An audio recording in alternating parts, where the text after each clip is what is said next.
Muy buenos días, este domingo empieza con muchísimo fuerza a pesar de ser domingo,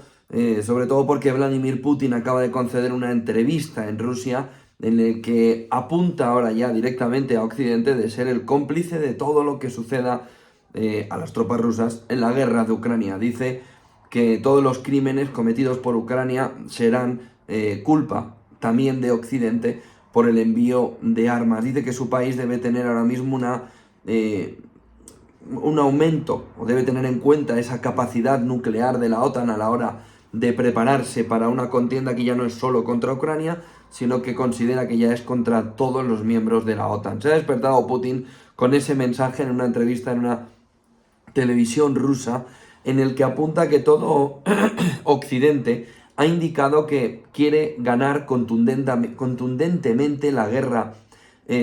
a Rusia, y que por tanto no pueden ignorar sus capacidades nucleares, porque en ese ganar contundentemente la guerra a Rusia entiende que antes o después pueden jugar un papel fundamental las armas nucleares por parte de la OTAN, por parte de Occidente. De esta manera arranca este domingo en una entrevista que se ha producido hace apenas unos minutos en Moscú, en una televisión rusa, en el que Putin ha despertado en este fin de semana, después de transitar el primer aniversario de la guerra de Ucrania, con la mente puesta en que ya la batalla, la guerra, el dimensionamiento la escalada de la guerra está en la OTAN y no en Ucrania. Esas palabras de que todo Occidente han indicado que nos quieren ganar, ha dicho de manera contundentemente, hace que diga Putin que no pueden ignorar las capacidades nucleares de contra quien se están enfrentando, y por tanto elevar las suyas o preparar las suyas para poder tener una respuesta. En un momento en el que el jefe de la CIA también contestó anoche, diciendo en una entrevista en CBS estar seguro que China quiere dar a Rusia armas nucleares. Saben que ayer ya les contamos que Der Spiegel, el medio alemán, decía que lo que quiere entregar y lo que la CIA, Estados Unidos, tiene en mente que entregue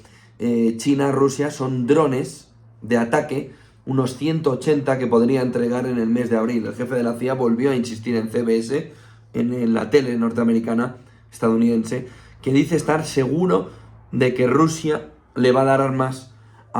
de que China le va a dar armas a Rusia, armas letales. Además, Rusia en las últimas horas ha interrumpido el suministro de petróleo a Polonia a través de Druzhba. Se empieza a poner en peligro el escaso hilillo, ¿no?, que podría tener Europa de ese petróleo ruso, del que todavía llega un 20% a Europa, pero la entrada del 10º paquete de sanciones por parte de Europa ha llevado como respuesta la interrupción del suministro de petróleo ruso a través de Polonia. Vamos a ver cómo va avanzando este domingo, que como ven empieza demasiado fuerte, sobre todo con el movimiento de Vladimir Putin en esa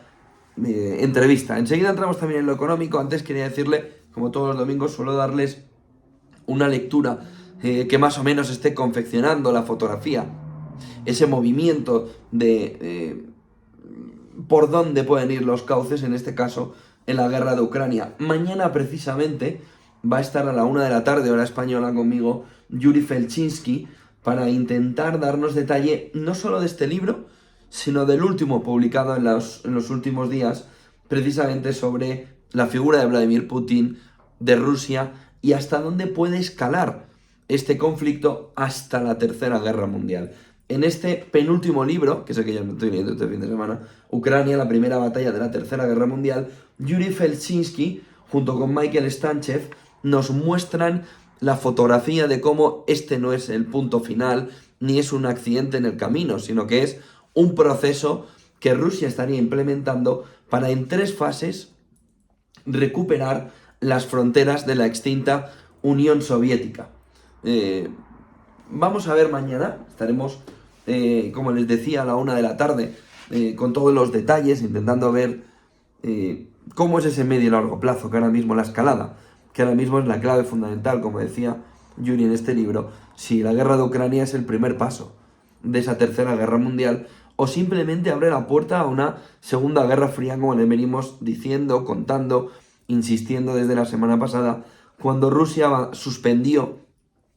esa presencia en el Tratado de No Proliferación de Armas Nucleares. En la parte más económica, la semana que empezamos, mañana, va a venir con datos de PMI en Europa, va a venir con datos de inflación, Francia, España, Alemania, durante la semana. Conoceremos las minutas, las actas del Banco Central Europeo y veremos un dato clave, el desempleo en Europa. Ver si, al igual que en Estados Unidos, sigue siendo una roca o si va estando perjudicado. Y la clave fundamental de las últimas horas es que la subida va a ser mucho más larga y mucho más profunda en el tiempo, mucho más larga también en el tiempo la subida, además de los bonos de este mes y medio, bueno, de 2 meses ya prácticamente, empieza a notar un cierto ya desasosiego ante la necesidad o ante el movimiento. Collins, Bullard, durante las últimas horas han dicho que la Fed va a tener que ir mucho más lejos. Y ahí la renta fija puede sufrir, hasta el punto que la subida de los bonos se está frenando precisamente por el miedo a esa subida de tipos de interés, más movimiento de subida, tanto de la Reserva Federal como del Banco Central Europeo. Ojo, porque si la renta fija camina hacia ahí, si el bono de 10 años americano supera con fuerza el 4%, la renta variable también va a haber un movimiento de caída, dicen los analistas, importante, y nos volvemos a poner en el escenario del año pasado, todo jugando en negativo. La fija y la variable. La renta fija y la renta variable, mirando que hasta que no se llega a la pausa pivote de verdad, todavía hay camino de peligro. Es una semana de infierno para Rishi Sunak, Reino Unido, lo han pasado todos. Los 3 anteriores primeros ministros británicos. Tiene que llegar a un acuerdo con Europa y casi es tan malo que no lo llegue como que lo llegue a nivel interno y para Rishi Sunak. Por lo que se puede encontrar que puede llegar a un buen acuerdo, pero lo tiene que pactar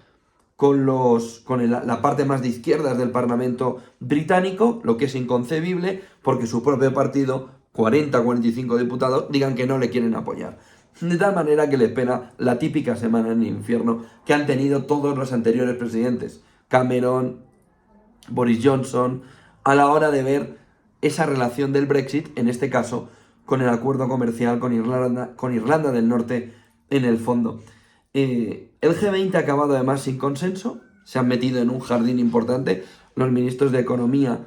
y los directivos de los bancos centrales que estaban allí. Al someter a votación la condena de la guerra, se han encontrado 17 a favor, 3 en contra, China, Rusia,